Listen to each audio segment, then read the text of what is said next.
જય સ્વામિનારાયણ, જય ગૌ માતા. સહજાનંદ પ્રાકૃતિક ફાર્મ વંથલી.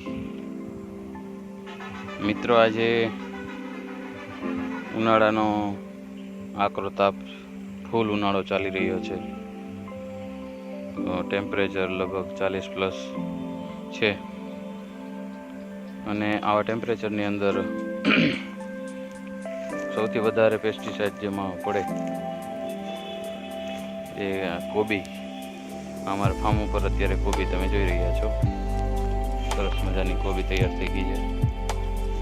એની બાજુમાં આ ભીંડા છે, લાલ ભીંડો, ગુલાબી ભીંડો તૈયાર છે, ચાલુ છે. તો ઘણો બધો હાર્વેસ્ટ થઈ ગયો છે, બહુ સરસ છે. એની બાજુમાં લીલો ભીંડો છે.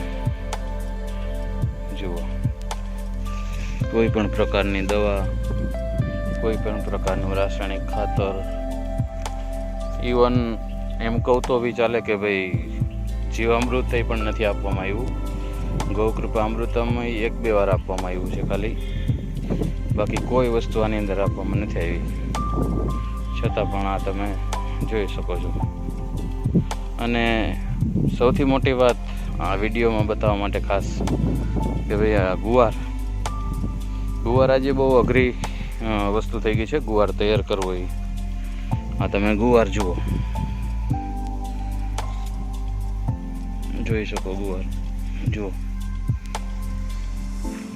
આ છોડની અંદર તમે જુઓ ગુવાર, જુઓ નીચેથી લઈને પુષ્કળ પ્રમાણમાં ગુવાર. એમ કોઈ પણ પ્રકારનો વાયરસ તમને આમાં ક્યાંય દેખાતો હોય તમે કોમેન્ટમાં મને જણાવજો. આજથી 3 વર્ષ પહેલાં ગુવાર થતો નહોતો અમારે. આજે અઘરામાં અઘરો પાક. આ ગુવાર પણ જુઓ તમે, પુષ્કળ માત્રામાં, શીંગો પણ લાંબી, કૂણી, જબરજસ્ત. એટલે કહેવાનો મતલબ કે જ્યારે આપણી જમીન એવી બની જાય, સૌથી ઊંચા કાર્બનવાળી, પછી બેક્ટેરિયલ કોલોનીવાળી, અને જમીનને ઓછામાં ઓછી ખેડ કરીએ, અને જો આવી રીતે આપણે ગાય માતાનું ગોબર છે, ગૌમૂત્ર છે, એનું પ્રમાણ સારું એવું માત્રામાં આપણે જ્યારે જમીનમાં આપવાનું શરૂ કરીએ છીએ ને, ત્યારે આ પરિણામો આપોઆપ આપણી નજરે આવવા લાગે છે. જુઓ ગુવાર એકદમ જબરજસ્ત ગુવાર છે. તો વિડીયોના માધ્યમથી મિત્રો એક જ નાનકડો વિડીયો બનાવીને એક માહિતી આપવાની હતી કે ભાઈ પ્રાકૃતિક રીતે, ગાય આધારિત રીતે જો આપણે કરીએ તો લગભગ બધા જ પાકો થઈ શકે છે.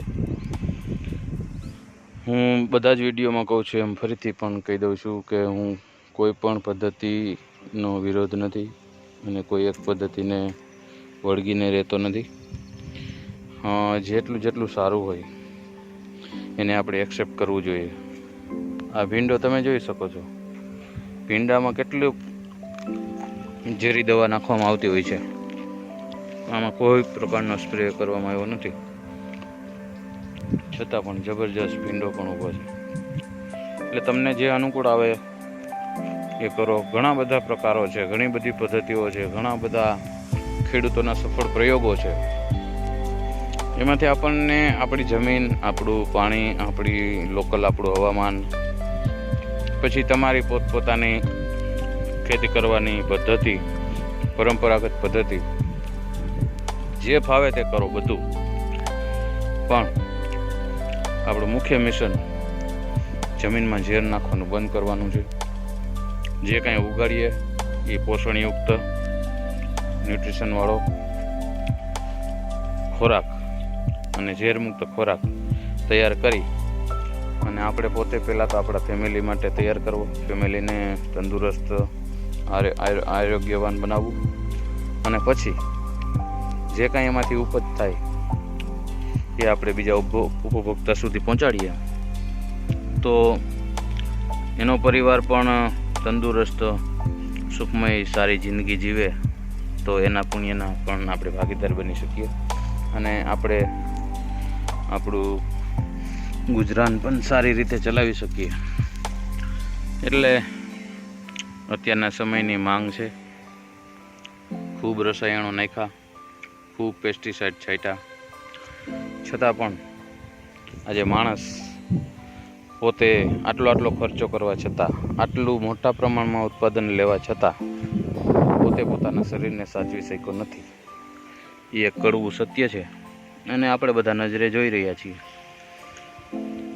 એને જો સાકાર કરવું હોય, એને જો વ્યવસ્થિત આપણે સમજવું જોઈએ અને ખરેખર આપણી જે ઋષિઓની ખેતી પદ્ધતિ હતી, ઋષિઓના જે ઉપચારો હતા, ઋષિઓના જે વાક્યો હતા, એ મુજબ જો આપણે ચાલીએ તો ગાય માતાને કેન્દ્રમાં રાખી અને જો ચાલીએ તો ખરેખર આપણે સુખમય જિંદગી, સારી રીતે જિંદગી જીવી શકીએ, તંદુરસ્ત જિંદગી જીવી શકીએ અને બીજાને પણ આપણે જીવાડી શકીએ. સમગ્ર સૃષ્ટિના જીવો, જે નાનામાં નાનો એક માઇક્રોબ્સથી લઈને તમામ પશુ પક્ષી પ્રાણી જીવજંતુ, એ બધાને આપણે સાથે રાખી કોઈ પણને હિંસા કર્યા વગર મેક્સિમમ આપણે આપણું સુખમય અને સારું એવું જીવન જીવી શકીએ. એના માટે પ્રાકૃતિક ખેતી એ આપણને ઘણું બધું શીખવાડી જાય છે. તો આ વિડીયોના માધ્યમથી મને આશા છે કે તમે બધા આ તરફ વળશો અને બીજાને પણ વાળશો. જો આવા સરસના પાકો થતા હોય, આવા અઘરા પાકો પણ જો એટલે સરસ થતા હોય તો પછી આપણા જે લોકલ રૂઢિગત જે આપણા પાકો છે એ તો બધા થાય જ, એમાં કોઈ શંકાને સ્થાન નથી. બસ માત્ર કરવાની એટલી જ જરૂર છે, ગાય માતાને સાથે રાખો. ગાય માતાનું ગોબર છે એ બધા જ પોષક તત્વોનો સંપૂર્ણ ભંડાર છે. એને ખેતરમાં લાવો, ગાય માતાને આંગણે લાવો અને ખેતરમાં તમે નાખો એટલે આપણી લગભગ બધી જ સમસ્યાઓનું સમાધાન થઈ જાય. જય સ્વામિનારાયણ, જય ગૌ માતા.